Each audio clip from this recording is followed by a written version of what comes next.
Hello everyone.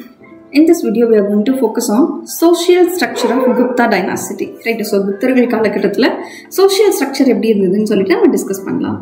Okay, first of all, caste system. Right? So caste system பொறுத்த வரைக்கும் நம்ம வந்து fourfold varnas பார்த்தோம் இல்லையா? So அந்த மாதிரி தான் இருந்தது.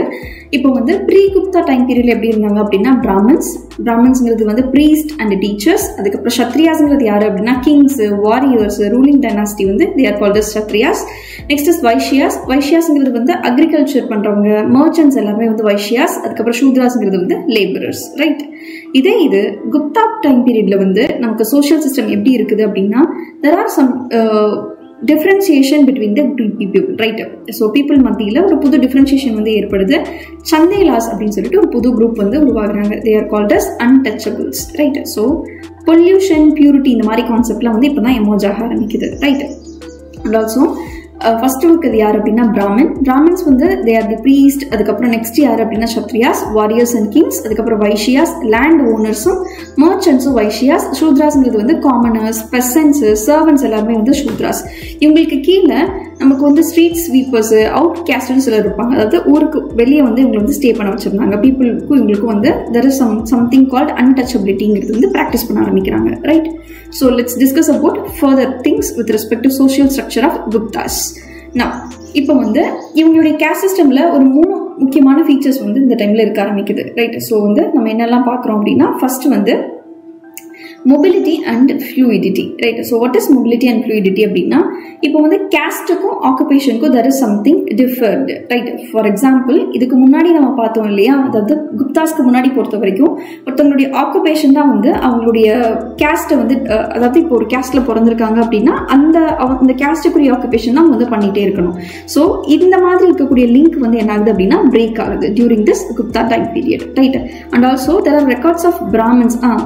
நம்ம கிட்ட வந்து நிறைய ரெக்கார்ட்ஸ்ல எப்படி இருக்கு அப்படின்னா இந்த மாதிரி இருக்கக்கூடிய fourfold varnasல இருக்கிற people வந்து they have shuffled their job. யார் வேணா என்ன வேணா ஜாப் பண்ணிக்கலாங்கிற மாதிரி தான் இருந்தது, ரைட்?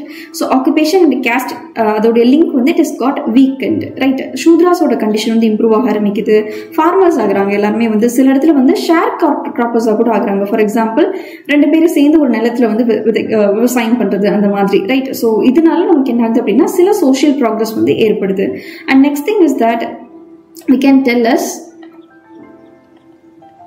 is நியூ கேஸ்ட் வந்து உருவாகுது. they are called as Chandelas, right? இவங்க யாரு அப்படின்னா untouchables, ரைட்? ஸோ வந்து untouchabilityங்கிற ப்ராக்டிஸ் வந்து இப்போதான் வந்து ஆரம்பிக்குது. ஸோ வந்து பியூரிட்டி, பொல்யூஷன்ங்கிற மாதிரி கான்செப்ட்லாம் வந்து இப்போதான் வந்து உருவாக ஆரம்பிக்குது. ஸோ இப்போ வந்து ஒரு சந்தையில அந்த குரூப்ல சேர்ந்து ஒருத்தர் வந்து வராரு அப்படின்னா they need to clap, right? Because வந்து அவங்க வராங்கிறது வந்து அவங்க சொல்லணுங்கிறதுக்காக இந்த மாதிரி ஒரு இந்த மாதிரி ப்ராக்டிசஸ் எல்லாமே வந்து இருந்தது, ரைட்? அண்ட் ஆல்சோ லைக் ரொம்ப ஷார்ப்பா இருந்தது சந்தைலாஸ்க்கும் மற்ற fourfold varnasக்குமே இருக்கக்கூடிய ப்ராக்சிமல் கனெக்ஷன் வந்து ரொம்ப ஷார்ப்பா இருந்தது. ஃபார் எக்ஸாம்பிள் அப்பர் கேஸ்ட் வந்து இப்போ ஒரு க்ளோஸ் ப்ராக்சிமல் கூட இருக்கிறாங்க. அதாவது ஒரு அன்டச்சபிள் வந்து மீட் பண்றாங்க, ரொம்ப பக்கத்துல போறாங்க அப்படின்னா they need to undergo ritual bath, right? So வந்து கேஸ்ட் டிஃபரன்ஸ் வந்து ரொம்ப ஷார்ப்பா, ரொம்ப பீக்கா வந்து இந்த டைம்ல இருந்தது, ரைட்? அண்ட் ஆல்சோ இவங்க வந்து இந்த சந்தேலாஸ் வந்து they were segregated from the society. மொத்த ஒரு ஊர் இருக்கு அப்படின்னா அங்க இருந்து தனியா வெளியே வந்து அவுட் கேஸ்ட் பண்ணி வச்சிருந்தாங்க, ரைட்? ஸோ வந்து அவங்களுக்கு வந்து ரொம்ப டீமீனிங் ஆக்குபேஷன் தான் வந்து பண்ணிட்டு இருந்தாங்க, ரைட்? அதாவது வேஸ்ட் வந்து ரிமூவ் பண்றது, இந்த மாதிரியான ஒரு there is something called, இப்போ வந்து fourfold வரா நம்ம படிக்கும்போது Shudras வந்து எப்படி ட்ரீட் பண்ணப்பட்டாங்களோ இப்போ Shudras have improvised their status as farmers and sharecroppers, but ஒரு நியூ குரூப் வந்து it has been created, it is called as Chandelas, right? And next thing is that acculturation, which means இப்போ வந்து என்ன ஆகுது அப்படின்னா tribal குரூப்ஸ்மே வந்து they got into the mainstream population, right? So வந்து அவங்களையுமே வந்து இந்த கேஸ்ட் சிஸ்டம்குள்ள கொண்டு வர ஆரம்பிக்கிறாங்க. அதே மாதிரி ட்ரைபல் குரூப் எப்படி வந்து மெயின் கேஸ்ட் குரூப்போட மிங்கிள் பண்றாங்களோ அதே மாதிரி ஃபாரின் குரூப்ஸ் இருக்காங்க இல்லையா, அதாவது ஷாகாஸ், யவனாஸ், குஷானாஸ் இவங்களையுமே வந்து கேஸ்ட் சிஸ்டம்குள்ள இன்க்ளூட் பண்ணியாச்சு. இதுதான் நம்ம என்ன சொல்றோம் அப்படின்னா acculturation, right? So next thing is that status of woman. So உமனுடைய ஸ்டேட்டஸ் எடுத்துக்கிட்டோம் அப்படின்னா it is quite miserable, right? It is not so good during this Gupta dynasty. For example, இவங்க உமன் யாரையுமே வந்து படிக்கிறதுக்கு வந்து அலோவ் பண்ணல. ஃபார் எக்ஸாம்பிள், புராணாஸ் வந்து இவங்க வந்து படிக்கக்கூடாது. சதி வாஸ் ப்ராக்டிஸ்ட், ரைட்? ஸோ சதி இஸ் கால்ட் உடன்கட்டை ஏறுதல். அதுவுமே வந்து என்ன பண்ணாங்க அப்படின்னா ப்ராக்டிஸ் பண்ணாங்க. அதே மாதிரி மனுஸ்மிருதியில் அப்படிங்கிற புக்கு, இட் இஸ் மனுஸ்மிருதியில் என்ன சொல்லியிருக்காங்க அப்படின்னா கேர்ள்ஸுக்கு வந்து இயர்லி மேரேஜ் வந்து சஜஸ்ட் பண்ணியிருக்கிறதுனால அதே மாதிரி தான் அந்த த்ரூஅவுட் தி சொசைட்டி வந்து குப்தா டைனாசிட்டியில் இயர்லி மேரேஜ் வந்து ப்ராக்டிஸ் பண்ணுறாங்க. அதே மாதிரி ஸ்வயம்வராங்கிற கான்செப்டே இப்போ வந்து இருக்கிறது இல்லை, ரைட்? ஸோ வந்து ஹஸ்பண்டை சூஸ் பண்ணுவாங்க இல்லையா? ஸோ அந்த மாதிரி இருக்கக்கூடிய ப்ராக்டிஸுமே இப்போ வந்து இருக்கிறது கிடையாது. பட் கேஸ்ட் எண்டோகமி வந்து அவ்வளோ தூரம் நடக்கல, right? For example, anuloma and pratiloma இதெல்லாம் வந்து நடந்தது. வாட் இஸ் அனுலோமா அப்படின்னா it is called as hypergamy, which means ஒரு ஹை கேஸ்ட் மேன் வந்து he'll be marrying a low caste woman. இதே ஹைப்போகேமிங்கிறது it is called as pratiloma. It is nothing but marriage of a low caste man with a high caste woman, right? So these are the things with respect to status of women, right? And next we shall focus on religion in Gupta period. So Brahmanism பொறுத்த வரைக்கும் ரொம்ப சுப்ரீமா இருந்தது during this Gupta time period. மொத்தம் 2 branch இருந்தது. ஒன்று வந்து Saivism, those who worship Shiva, and Vaishnavism, those who worship the Vishnu, right? அதுக்கப்புறம் வந்து நிறைய குப்தா கிங்ஸ் வந்து தேவர் வைஷ்ணவேட்ஸ். அதுக்கப்புறம் புராணாஸ் வந்து நிறைய எழுத ஆரம்பிச்சாங்க. புத்திசம் எடுத்துக்கிட்டோம் அப்படின்னா நார்த் இந்தியாவில் தான் வந்து it was prevalent and in the regions of Kashmir, Afghanistan and Swat Valley, right?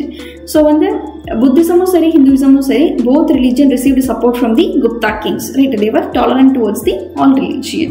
Next is Jainism.